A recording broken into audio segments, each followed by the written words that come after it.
Students देखो, आज हम इलस्ट्रेशन 12th कर रहे हैं। Aseem and Nihar started business 1 April 2023 with the capital of 3 lakh and 2 lakh. According to the deed, Nihar is to get a salary 5,000 per month. Asim is to get 10% commission on profit after allowing salary to Nihar, and interest is to be allowed on capital 6% per annum. Profit sharing ratio between the two partners 3:2 है। असीम gave loan, असीम ने दिया है 1 लाख का loan to the firm and interest on loan agreed. अब 8% हमने असीम को देना है, अगर ना लिखा होता फिर हम 6% दे देते। निहार जो है वॉज गिवन लोन, निहार को दिया है फर्म ने लोन, ठीक है, 2 लाख वो लेके गया है फर्म से, तो उससे पैसे चार्ज करने हैं 8%। Managers was commission allowed, manager को कमीशन देनी है 3,000। Profit of the year before these adjustment was for 2,50,000.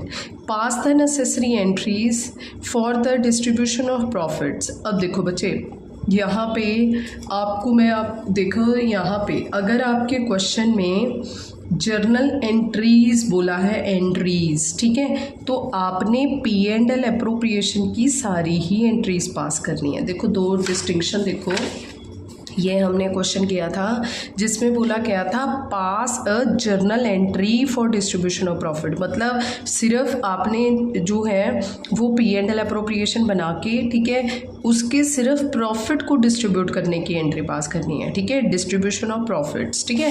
पर यहाँ पे इसने कहा है पास journal entries for distribution of profit, ठीक है। अब एंट्रीज पास करनी है, ठीक है, हमने किसकी, P&L अप्रोप्रिएशन की, ठीक है। अब देखो, जब भी हमने वैसे इसने जर्नल एंट्रीज भी पूछी हैं, P&L अप्रोप्रिएशन भी पूछा है। देखो बच्चे, मैंने आपको पहले भी बताया कि जैसे पेपर में पूछा जाएगा आप सेम वैसा ही सीक्वेंस लोगे, ठीक है। जैसे कि पहले जर्नल पूछी गई है तो पहले आप जर्नल एंट्रीज पास करोगे, ठीक है।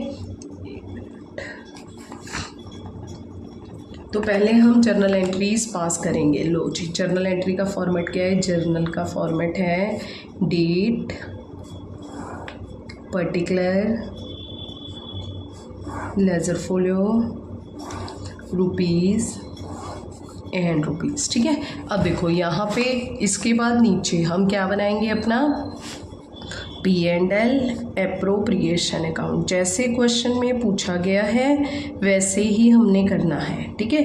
अब देखो यहाँ पे है particular, rupees, particular and rupees, ठीक है। अब देखो इस क्वेश्चन में हमें P&L अकाउंट नहीं पूछा गया तो हमने P&L नहीं बनाना। पेपर में जो चीज़ पूछी जाएगी उसी के ही मार्क्स मिलेंगे आपको, ठीक है। देखो सबसे पहले अगर हम P&L अप्रोप्रिएशन की ही जर्नल एंट्रीज पास कर रहे हैं तो सबसे पहले पेपर क्वेश्चन में क्या होता है, हम P&L अप्रोप्रिएशन में क्या करते हैं, जो P&L का प्रॉफिट है वो ट्रांसफ़र करते हैं, ठीक है। तो यहाँ पे सबसे पहले जर्नल एंट्री भी कौन सी पास होगी, ट्रांसफ़र करने की, ठीक है ना, कौन सा, प्रॉफिट, ठीक है, जो कहाँ से आया है, नेट प्रॉफिट आया है, किससे, देखो जब हम अपना P&L अकाउंट बनाते हैं तो उसमें हम सारे चार्ज जो हैं वो माइनस कर देते हैं सारी इनकम्स में से, ठीक है। जब हम इनकम में से खर्चे माइनस करते हैं, जितने भी चार्ज हैं, तो हमारे पास आ जाता है नेट प्रॉफिट, ठीक है। पर हमारे क्वेश्चन में नेट प्रॉफिट वर्ड नहीं यूज़ हुआ, हमारे क्वेश्चन में क्या वर्ड यूज़ हुआ है, प्रॉफिट। तो इट मीन्स इसमें से कुछ चार्जेस, कुछ एक्सपेंसेस रहते हैं जो हमने क्या करने हैं, अभी माइनस करने हैं, ठीक है। अब देखो यहाँ पे हम जो क्वेश्चन में सबसे पहले हम अपना प्रॉफिट ट्रांसफ़र करते हैं। देखो बाय, यहाँ पे क्या आएगा, बाय प्रॉफिट, जो कहाँ से आया है, P&L से, ठीक है। अब देखो यहाँ पे हमने P&L अकाउंट नहीं बनाना। एक बात याद रखनी है कि जब हमने P&L अकाउंट बनाना नहीं है, ठीक है, पर P&L की जितनी भी हमारी ट्रांजैक्शंस हैं तो हमने जो प्रॉफिट है, जैसे कि अगर देखो हम यहाँ पे P&L अकाउंट बनाएंगे तो सबसे पहले जो हमारा प्रॉफिट है वो कितना आ जाएगा, 2,50,000, जिसमें से हम इंटरेस्ट ऑन लोन जो है वो लेस करेंगे, जो हमने अपने असीम को देना है। 1 लाख का 8% शुरू का ही है तो 8 का 8,000, ठीक है। और नेक्स्ट उसके बाद जो लेने वाला पैसा है वो हम यहाँ पे interest on loan and advance, ठीक है, ये हम प्लस कर देंगे। ये कितना आ जाएगा, 2 लाख का 8%, 16,000 का हाफ, ये भी 8,000 ही आ जाएगा, ठीक है। नेक्स्ट है मैनेजर्स की कमीशन, ये हमने देनी है मैनेजर्स कमीशन, ठीक है। मैनेजर को कमीशन देनी है 3,000, ठीक है। तो देखो हमने यहाँ पे कितना किया है, ये आ गया 2,58,000, यहाँ आ गया 2,58,000 में से। अब देखो हमने यहाँ पे माइनस कर देना, यहाँ पे देखो ये आ गया 2,58,000 में से 8 गया 50 में से 2,47,000, ये बना हमारा नेट प्रॉफिट, ठीक है। अब देखो पेपर में तो ये चीज़ पूछी ही नहीं है, हमारा P&L अकाउंट पूछा ही नहीं है। पेपर में तो बोला है कि आप P&L अप्रोप्रिएशन में ही सारी ट्रांजैक्शंस करके दिखाओ। अब अगर आप पेपर में जो अकाउंट नहीं पूछा उसमें ट्रांजैक्शन करके आते हो तो आपके मार्क्स डिडक्ट हो जाएंगे, ठीक है। तो अगर आप कहोगे कि P&L अप्रोप्रिएशन में इसे कैसे दिखा सकते हैं, बिल्कुल सिंपल है। अगर देखो P&L अप्रोप्रिएशन में कोई भी चार्ज, जैसे कि हमारा इंटरेस्ट ऑन लोन है और हमारी मैनेजर्स कमीशन है, ठीक है, ये हमने डेबिट साइड कभी भी नहीं लिखना, ठीक है, क्योंकि इसकी डेबिट साइड ओनली क्या आएंगी, एप्रोप्रिएशंस आएंगी, ठीक है। तो यहाँ पे हम क्या करेंगे, 2,50,000 को में से 8,000 जो इंटरेस्ट देना है वो माइनस कर देना है, जो लेना है वो प्लस कर देना है, और माइनस कर देना है जो हमने मैनेजर को कमीशन देनी है। तो ऑटोमेटिकली हमारे पास क्या आ जाएगा, 2,47,000, ठीक है। तो सबसे पहले P&L अप्रोप्रिएशन में क्या एंटर किया जाता है, प्रॉफिट ऑफ P&L अकाउंट, ठीक है। P&L अप्रोप्रिएशन में P&L का प्रॉफिट आता है, तो जर्नल एंट्री भी सबसे पहले उसी की ही होगी, ठीक है। क्या एंट्री होगी, P&L का प्रॉफिट जो है वो है तो प्रॉफिट, क्रेडिट होना चाहिए था, पर वो ट्रांसफ़र हो रहा है तो इसलिए वो डिडक्ट करना है, हम डेबिट करेंगे टू जिस पर्टिकुलर अकाउंट में जा रहा है, ठीक है। P&L अप्रोप्रिएशन में जा रहा है ना, तो वो जो अकाउंट नया बन रहा है उसके रूल्स लगेंगे, ठीक है। अमाउंट कितना आएगा, 2,47,000, ठीक है। Being P&L net profit transfer to, कहाँ पे ट्रांसफ़र हो गया है, P&L अप्रोप्रिएशन अकाउंट में, ठीक है। अब देखो नेक्स्ट उसके बाद उसने जो कहा है, यहाँ पे हमने सारी अप्रोप्रिएशन सिखानी है। सबसे पहले कौन सी अप्रोप्रिएशन है, Nihar is to get salary, Nihar को सैलरी दे दो, to name of the expense आ जाएगा सैलरी, ब्रैक यहाँ पे आ जाएगा निहार, ठीक है। निहार को कितनी देनी है, 5,000 पर मंथ का मतलब 60,000 रुपये, ठीक है। अब देखो नेक्स्ट इसी की अब हम जर्नल एंट्री पास करेंगे 31 मार्च 2024 को ही। सैलरी दो किसको, निहार को, तो यहाँ पे निहार का नाम लिखना जरूरी है, निहार्स सैलरी टू क्या आ जाएगा, निहार्स कैपिटल अकाउंट, ठीक है। यहाँ पे सैलरी फर्म का खर्चा है, किसके अकाउंट में डाल देनी है, निहार के। बीइंग सैलरी अलाउड टू, यहाँ पे किसको अलाउ किया है, निहार को, निहार के अकाउंट में हमने सैलरी डाल दी, कितने, 60,000 और 60,000, ठीक है।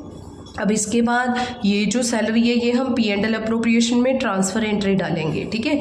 तो अगर आप चाहो तो ट्रांसफ़र एंट्रीज आप इकट्ठी भी डाल सकते हो, ठीक है, इकट्ठी डालते हैं, अभी हम पेपर में हमारा टाइम बच जाएगा, ठीक है। नेक्स्ट देखो, नेक्स्ट उसके बाद है a same is to get 10% commission on profit, profit के ऊपर देनी after allowing salary to Nihar. कहता है निहार की सैलरी, निहार कुछ एक्स्ट्रा एफर्ट्स कर रहा है तो निहार को सैलरी देनी बहुत ज़्यादा ज़रूरी है, ठीक है। तो इसलिए पहले निहार को प्रॉफिट के ऊपर निहार की सैलरी माइनस करने के बाद जो पैसे बच जाएंगे उसका 10% हमने कमीशन देनी है, किसको देनी है, असीम को। अब हमारा प्रॉफिट देखो कितना था, 2,47,000, 2,47,000 में से हमने माइनस कर देनी है 60,000, ठीक है, जो हमने निहार को पैसे देने हैं, ठीक है। निहार की सैलरी है, क्योंकि निहार को पैसे देने हमारे लिए ज़्यादा ज़रूरी है। तो ये पैसे कितने बच गए, 1,87,000 का 10% अब हमने कमीशन देनी है। तो name of the expenses commission देनी किसको है, असीम को, ठीक है। तो ये कितने पैसे देंगे, 18,700 रुपये। तो अब हम 31 मार्च को ही कमीशन दे देते हैं, यहाँ पे नेम ऑफ असीम्स कमीशन, क्योंकि कमीशन मैनेजर को भी दी जाती है तो नेम लिखना पड़ेगा, टू असीम्स कैपिटल अकाउंट, ठीक है। कितना आ जाएगा यहाँ पे 18,700 बीइंग कमीशन अलाउड, ठीक है, कमीशन भी अलाउ कर दी। And interest on allowed interest on capital, ठीक है। अब इंटरेस्ट ऑन कैपिटल दे दो 31 मार्च को। The name of the expenses interest on capital, किसको किसको देना है, हमारे पास दो ही पार्टनर हैं, एक असीम है और एक निहार है, ठीक है। अब इनकी कैपिटल कितनी थी, 3 लाख, 2 लाख का कितना देना है, 6%, तो ये आ गया 18,000 एंड 12,000, ठीक है। तो यहाँ पे हम देंगे इंटरेस्ट ऑन कैपिटल। यहाँ पे पार्टनर का नाम लिखने की ज़रूरत नहीं है क्योंकि कैपिटल सिर्फ हमारे मालिक ही लगाते हैं। Interest on capital to Aseem's capital account to Nihar's capital account, ठीक है। यहाँ पे आ गया है 18,000 और 12,000, टोटल हो गया हमारा 30,000। Being interest on capital allowed, ठीक है, इंटरेस्ट ऑन कैपिटल अलाउ कर दी। चलो अब देखो लास्ट, जैसे मैंने आपको बोला था कि हमने अब देखो ये तीनों एंट्रीज को किस में ट्रांसफ़र करना है, तीनों खर्चों को P&L अप्रोप्रिएशन में, ठीक है। सबसे पहले अलाउ होता है फिर ट्रांसफ़र होता है। तो यहाँ पे 31 मार्च को हम कंबाइन एंट्री डाल सकते हैं। क्या एंट्री होगी, ये सारे खर्चे हम ख़त्म कर रहे हैं तो डेबिट का क्या हो जाएगा, credit. P&L appropriation to Nihar's salary to Aseem's commission to interest on capital, ठीक है। तो यहाँ पे निहार की 60,000, 18,700 एंड 30,000, ठीक है। ये टोटल कितना हो गया, 6 9 10 10 1